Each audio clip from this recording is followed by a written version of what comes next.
Greetings, Guardians. My name is Bife here. So that just happened. No script right now. Well, how do I best explain this without first saying spoilers? Please go and play the season finale of the Season of the Seraph, because if you don't, what are you doing? Seriously, go play it. There are spoilers all over Twitter and YouTube, and if you're watching this video first, you probably see spoilers on the sidebar. Ignore those, don't watch them, go play it if you can. If not, hi, stick around here and listen to everything that's going on. Format for this video, I guess, is just going to be we'll run through what happened and talk about everything that's going on, and talk about some of the implications. Again, there's no script for this, so if this ends up being a little bit off-topic rambly, that's why. Regardless, you start this week with the update to Destiny, falling directly into the helm, and then this conversation ensues between Anna Bray and Rasputin. Rasputin, you can't be serious. We have no other options. Aramis has breached the Warsat network security protocols. Soon, our most dangerous weapon will be in our enemy's hands. Once she issues the command to fire, not even I will be able to stop it. Our only choice will be to destroy the Warsats. All of them. The only way to do that is... Yes. Once I am uploaded to the orbital station, you must activate my self-destruct sequence. No! There must be another way. I have run trillions of combat simulations. They all end with the same result. My mere existence places humanity in danger. All that I am, every protocol, every line of code, must be erased forever. I must die, so others may live. I won't let you sacrifice yourself. I know. Clovis built me to be a weapon, to destroy my designated targets. But you taught me to be something more. A shield, a protector, a guardian. He gave me form, he gave me function. But you gave me purpose. Please help me fulfill that purpose now. Let me save humanity. I just got you back. Now I have to say goodbye. I've always been with you, Anna. And I always will be. So, yeah, that's bad. Red, unfortunately, is in that place where he's going to have to sacrifice himself in order to destroy all of the Warsats and prevent Abhorrent Imperative from being enacted. Remember, Abhorrent Imperative was partly Red's fault, but it's also partly the fault of Clovis Bray, so if we have people to be angry at, let's also lay a little bit of the blame at Clovis's feet, because if Rasputin wasn't designed by him to strike down the Traveler, then, well, we wouldn't be in this mess. Anyway, the point of all of this is that we're going to need to very quickly enact an attack on Seraph Station, and there's no time for subterfuge. We go in, and we're not the only ones. As you roll through the mission, you can see that there are guns blazing all around. Keitel's fleet is actually moving into position to attack the fleet of House Salvation. If you look off to the left, there is a full-on space battle with approaching Ketches and various different Cabal harvesters out there fighting around the periphery of the station. So, it's a really big moment. And then, we actually run into Aramis herself, and this happens. This was it. This was your final resistance? I expected more. House Salvation. Destroy the Guardian, and vengeance for Reese is ours. Guardian, Aramis has begun initiating the firing sequence. We do not have much time. So Aramis retreats, and at this point has effectively begun the launch sequence of the Warsats. We're in a huge amount of trouble at this point. When you do finally get to the Warsat control, it's very clear that the Hive forces are coming to reinforce the House of Salvation, and so you fight in this massive melee, in the middle of all of it whilst Rasputin is uploading himself via the Pillory Engram. And when you finally do defeat the terrible Hive wizard that you face off against, who killed me a few times, who, by the way, is called the Scourge of Earth, you get a cutscene. really quickly before we jump into all of that, the whole Scourge of Earth bit is important. Remember all the Hive that we've been facing throughout this season? They've been called things like the Scourge of the Dakoa, aka the Dakoa nest from the Ecumene. Or they've been the Scourge of the Ammonite, the first species that the Hive killed. Or the Scourge of the Helium Drinkers, who were the other krill that existed on Fundament that the Hive have killed. And this boss is called the Scourge of Earth. Yeah, the intent here is very clear. Sivu was pretty sure that this was going to be her masterstroke. And it very nearly was. And it was very nearly the point at which all of this truly became disastrous. So, here's what happened. This is how things ended.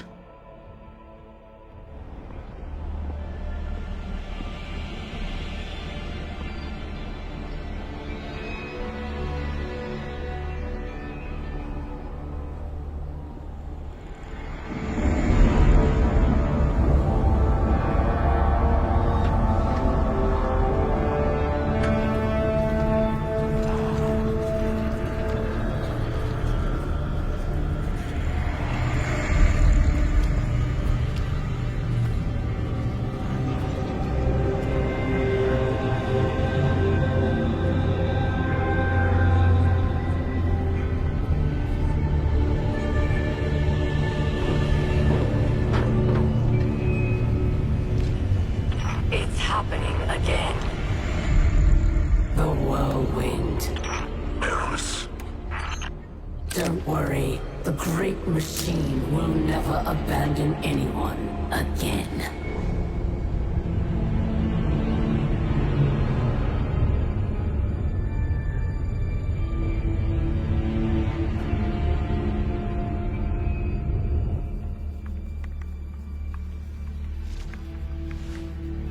It's leaving. The Traveler is leaving.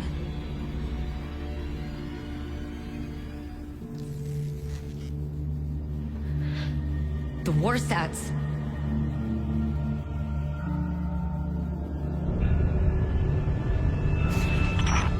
Aramis, please do not do this. If you care at all for our people, if there is anything left in your heart,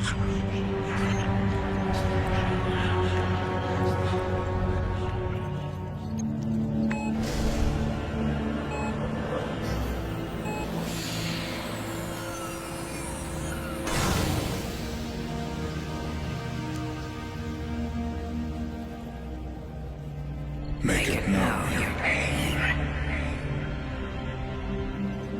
Anna, it's time.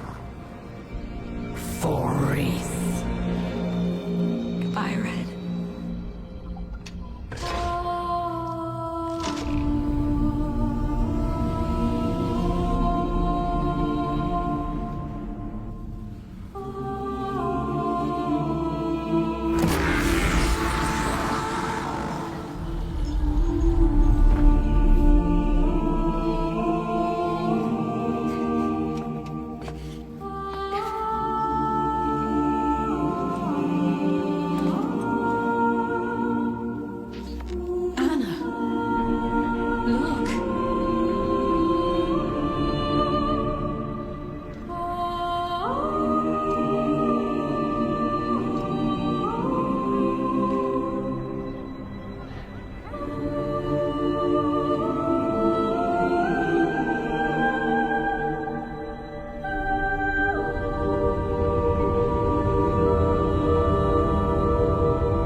Why does it not flee? because it has nowhere else to run.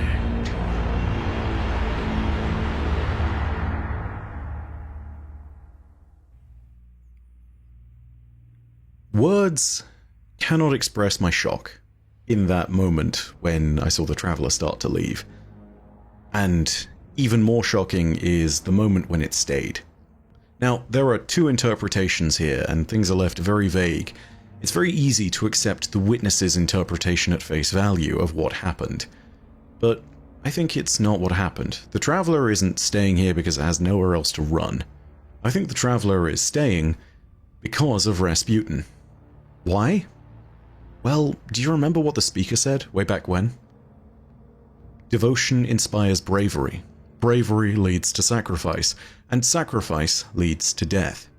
Rasputin understood devotion, bravery, and sacrifice, and ultimately chose to die to become a force that would save humanity, to become a guardian. And that, I think, is something that the Traveler recognized, and I think that is why it stayed. You want to know something even more incredible? The original key art for Destiny has foreshadowed this moment for 10 years almost. I'm going to go ahead and get Martin to throw that up on the screen, but this is very deliberate. This may well have been part of a plan that's been going on for 10 years. And isn't that quite remarkable if you look at all of it? I think it's also worth remembering that when you look at everything to do with Aramis's side of the story, she is going to see this as yet again another moment where her faith in the Witness is going to be shaken. And yes, it's partly because, yet again, her plans to serve it have failed, but also it's because the Traveler has yet again rebuked her. She has seen that the whirlwind has not been repeated, that humanity is indeed different. Maybe special, maybe not, but regardless, there is a difference here. And with her already shaking faith, and the acknowledgement that she sits in a place where she won't share in the future that Ido and the House of Light are building, you suddenly have to recognize that there is a moment for Aramis to potentially question the Witness again here.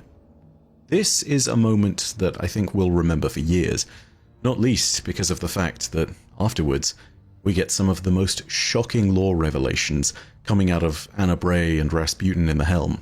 The conversations with Zavala and Ikora, you know, they're good, but they're nothing that I think we didn't all feel ourselves. When we all loaded into the tower and saw the empty space where the Traveler used to be, well, I mean, it's a bit shocking for all of us, really, isn't it? But I think the really important thing is this conversation with Rasputin. Take a listen to this, his final message to us, sent acknowledging the fact that by the time that we heard it, he would probably be dead. Take a listen. Guardian, if you are listening to this, then the deed is done.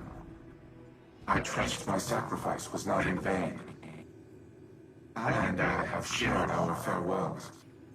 This will be hard on her, but she is resilient, strong, and she is not alone. I have a final message for you as well. The Neptunian city in Osiris's visions is real.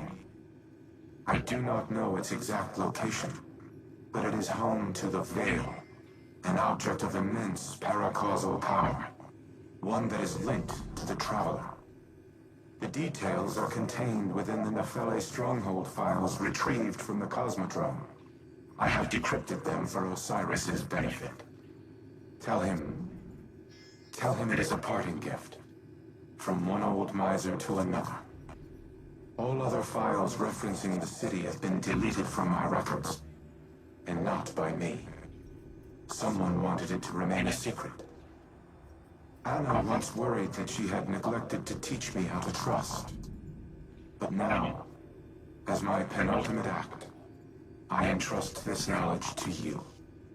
Use it well, my Seraph. Humanity has no more need of a war mind. Not when you have each other. There are many things I could say about this. I want to first address the real elephant in the room. Whilst yes, it's true that the city on Neptune that we all knew was coming with Lightfall has indeed shown itself, it's Neomuna, there is something important there. A paracausal object that in some way is tied to the Traveler, a source of amazing paracausal power, and it's called the Veil. What is the Veil? This is something where I'm actually not going to do too much explaining, and there's a good reason for that. We have had the Veil as a kind of background artifact of Destiny's lore for years. It's been something that has been speculated to be a Darkness faction, kind of like the Cabal or Hive. Except, actually, the combatants this time are just beings of pure darkness. Maybe this is where the Tormentors come from. Regardless of whether it is or not, it's something remarkably powerful. And perhaps most importantly of all, there are many theories and many different bits and pieces and many even supposed leaks that have come along for years and stated different things about what the Veil is or isn't. If you look back at the Taken King Cade book that you got in the Collector's Edition, we've even seen bits and pieces that have noted that those diagrams that Cade had drawn could be the Veil, and they're very Tormentor-ish, but I actually don't want to say much more, other than what is stated here. It is clear that it is a paracausal entity that is somehow linked to the Traveler, and the reason for that is as follows. If I do give you some exhaustive list of everything that we've quote-unquote known about the Veil for years, that's a problem. Not just because some of it is leaks, but some of it is not even provable. In fact, all of the leaks aren't provable. And these are leaks from years ago that we genuinely don't know much about, and may well have changed in the meantime. There are bits and pieces we just don't understand. What I will say is this. The Veil has been hinted to openly in-game as well. In particular, when you take a look at Shadowkeep, there was a lore book that we ended up getting thanks to communications from the Darkness, and it was called Unveiling. The entity, the object, whatever it may be, is clearly something of darkness. And you know what? I think there's a good reason for that too. The veiled statues that we find throughout pyramid ships, throughout the system, in places of terrible darkness, this is all a big hint. This is all something that matters. And perhaps most importantly of all, it's linked to the Traveler, supposedly. If it's linked to the Traveler, I think there's an important note there, because as the Traveler has always been seen, there's been this somewhat dubious, but still somewhat clear connection to an entity within the Unveiling stories known as the Gardener, and its counterpart, the one that it did battle with, the one that effectively began the conflict between light and dark, was known as the Winnower. I don't know if the Witness is truly the leader of the forces of darkness anymore. I don't know if the Witness is truly our final enemy. I don't know what it's doing. I don't know what place it has in the story anymore. And the reason being is because I don't know if the Witness is the Winnower anymore. If it isn't, we have a serious question on our hands. Either way, this is where Lightfall truly begins. In the next 2 weeks, we'll be engaging in lots of talk about the lore of Lightfall, starting with the Collector's Edition. There are going to be spoilers all over the place. And so, as a quick note before we end today, I wanted to restate my spoiler policy for all of you who don't know. Day before on Story Stuff, I'm going to go ahead and give you advance warning of what we're going to make as best we can. As far as everything is concerned, every video is going to have spoiler warnings. For the first week, I will have generic-esque thumbnails. Thumbnails that will then get replaced with other thumbnails after a week, so that people have time to play through the campaign. Similar policy on raid stuff. After the day one is done, I'm going to let people play the game and have their generic thumbnails up for another day or so, and after that is done, yeah, we're gonna get into more raid stuff. Having said all of that, for the moment, stick around, we clearly have a lot of Lightfall things to talk about. And that's really it, that marks the end of our video. If you want more Destiny content and to jump in on Lightfall, go ahead and hit subscribe. We are nearly at a million subscribers. I checked today and we're about 2,000 away. It's getting closer and closer every day, and I have a feeling we'll get there just before Lightfall. If we do, thank you. It's been an absolute privilege, and is continuing to be so, to sit and talk and tell stories to you. It's honestly quite a blessing. Of course, if you enjoyed this video, even though it was just my reactions and a little bit of a look into what's happened this week, then yeah, go ahead and hit like and let me know by leaving comments down below in the comments section. And as per usual, know that your viewership, as always, is quite enough for me regardless of whether you like or comment or subscribe. And that my name is Bife. Porodasia Arastra. I'll see you Starside.